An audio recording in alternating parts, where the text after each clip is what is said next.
अपनी जन्मभूमि में आकर जो खुशी होती है वो मैं महसूस कर रहा हूं और मौका है जिसके लिए मैं विभूत हूं।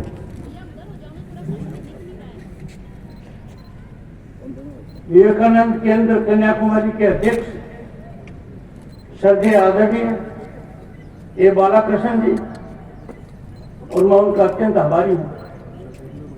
उपराष्ट्रपति पद का ग्रहण करने के पश्चात मुझे आपका आशीर्वाद मिला, आपकी प्रेरणा मिली और आपने यह कार्यक्रम निश्चित कराया। साधुवाद के पात्र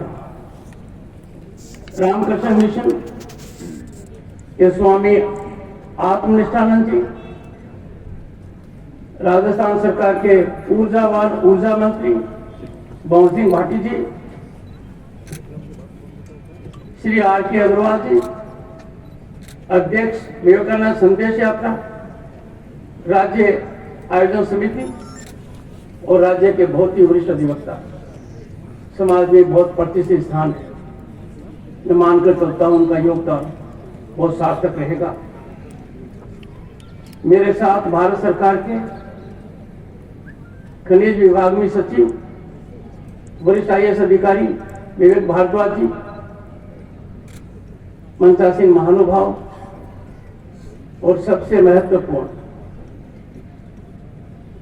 बालक और बालिका, उनका अभिवादन देखकर सुबह, उनकी वेशभूषा देखकर मुझे अंदाजा हो गया है कि इस कार्यक्रम की सफलता निश्चित है। आजादी के अमृत महोत्सव के दौरान जो हमारे देश के लिए एक बहुत महत्वपूर्ण कालखंड है, सांस्कृतिक मंत्रालय भारत सरकार के सौजन्य से विवेकानंद केंद्र कन्याकुमारी राजस्थान ने जो ये 50 दिन का आयोजन किया है, 19 नवंबर 2022 से 7 जनवरी 2023 तक 50 दिन, मेरे मन में कोई शंका नहीं है। एक नारा बुलंद होगा, हम सबके दिल और दिमाग पर असर करेगा। उठो, जागो, युवा भारत। आज के दिन दुनिया में युवा शक्ति का प्रमुख केंद्र हमारा भारत है। स्वामी विवेकानंद आधुनिक भारत के प्रखर आध्यात्मिक गुरु हैं। उनकी संदेश यात्रा का इस कालखंड में जो महत्व है, उसका जो असर पड़ेगा, मैं समझता हूं भारत के उत्थान में बहुत सहायक होगा।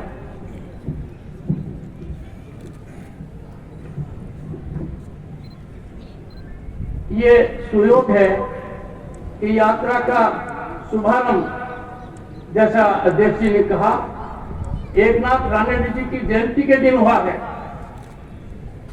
और ये भी बहुत ही सुखद संयोग है। केतली की पुण्य भूमि से इसकी शुरुआत हो रही है। जब देश का निर्णय हुआ, बहुत विवेकपूर्ण हुआ। विवेक और आनंद हमें दोनों मिला, जो विवेकानंद के नाम में निहित है।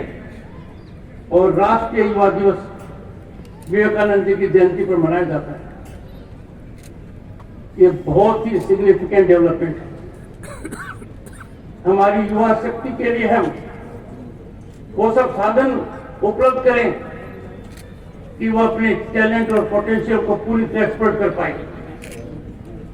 और मुझे कहते हुए हर्ष होता है कि आज के दिन नीतियों की वजह से एक ऐसे भारत का निर्माण हुआ है जहां युवा को अपनी शक्ति दिखाने के अनेक अवसर मिल रहे हैं। भारतीय युवाओं की वजह से आज के दिन देश और दुनिया में भारत ने वो स्थान प्राप्त किया है जो दुनिया के किसी भी देश को नहीं है। रिकॉर्ड के तौर पर 2022 में number of unicorns with huge fiscal dimension जो भारत के हैं वो चाइना के भी नहीं है। ये उपलब्धि आप और हम सबके सर को ऊंचा करने वाली है।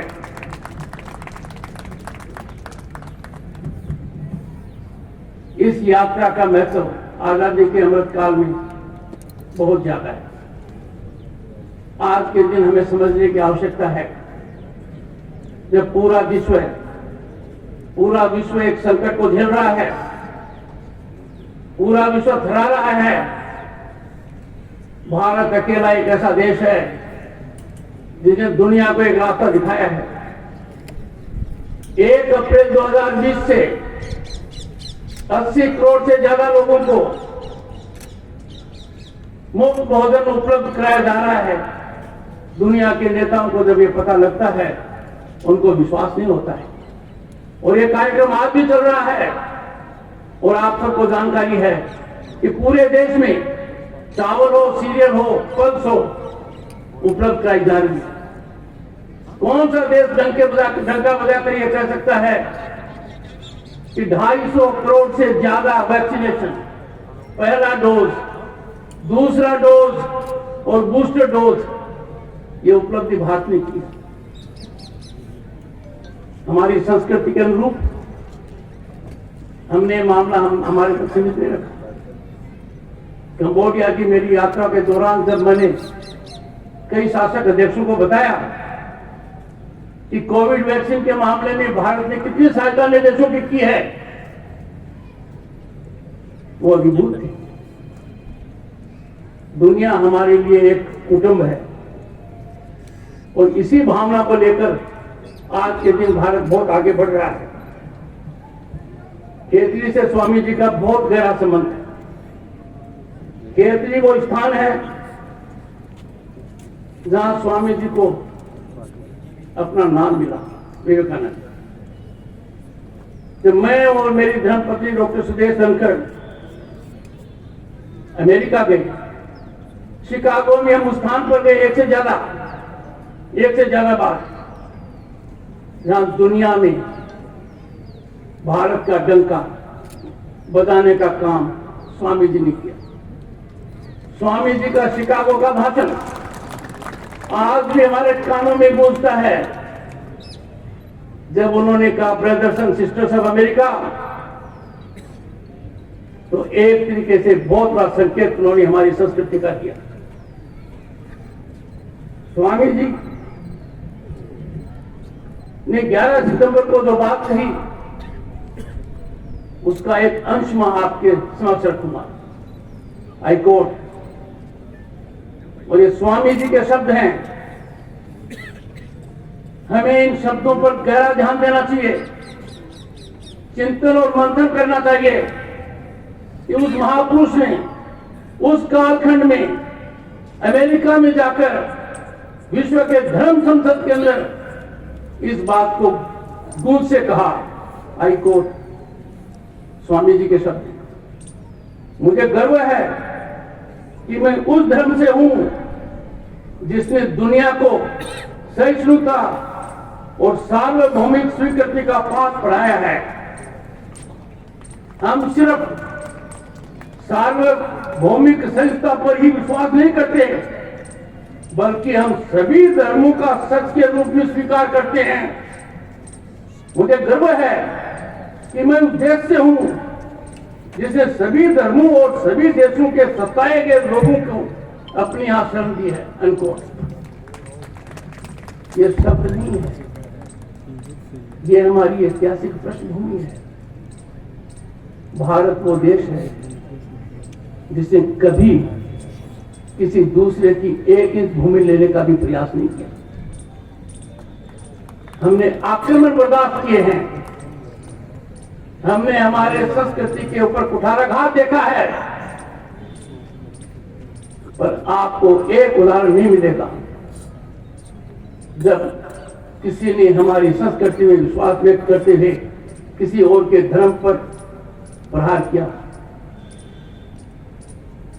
जो बात स्वामी जी ने कही वो आज भी सार्थक है। सबसे बड़ी प्रसन्नता का विषय है, और ये मैंने पुस्तिका में अंकन किया है। स्वामी जी का सपना साकार हो रहा है। स्वामी जी ने जो परिकल्पना की थी वो आज के दिन जमीनी हकीकत है। इसके दो उदाहरण देता हूं आपको। जब आप लोगों का मुझे भरपूर आशीर्वाद मिला, आप लोगों के बदौलत 1989 में मैं लोकसभा पहुंचा, तो उस समय आपके सांसद को 50 गैस कनेक्शन मिलते थे। 50 गैस कनेक्शन, और वो उसकी एक ताकत मानी जाती थी, जो 50 गैस कनेक्शन किसको देगा। वर्तमान शासन व्यवस्था कितनी क्रांतिकारी है कि 18 करोड़ से ज्यादा गरीब परिवारों को तो मुफ्त गैस कनेक्शन दिए गए हैं। आप एक अंदाजा लगाइए, एक सांसद को 50 गैस कनेक्शन, उसकी ताकत थी, और 18 करोड़ से ज्यादा को देना। मुझे खुद को अंदाजा है 79, 80 के आसपास बैंक का कर्ज लेना कितना मुश्किल होता था। अकाउंट नहीं खुलता था, 40 करोड़ से ज्यादा अकाउंट खुलना, और वो भी लोगों के घर जाकर, एक बहुत बड़ी उपलब्धि है। हम कहां से कहां तक आगे, इस नजारे का हमें आनंद लेना चाहिए। पहले क्या होता था, लंबी लाइनें होती थी। बिजली का बिल जमा कराएंगे तो भी लंबी लाइन है, कोई फार्म लेंगे तो भी लंबी लाइन है। इतने विशाल देश में, इतने बड़ी जनसंख्या वाले देश में कितनी बड़ी डिजिटल क्रांति आई है। लाइनें खत्म हो गई है। देश के हर किसान को साल में 3 बार बिना किसी बिचौलिए के, बिना किसी ह्यूमन इंटरफेस के उसके खाते में धन आता है। यह भारत का बहुत बड़ा बदलता हुआ चेहरा है। आज के दिन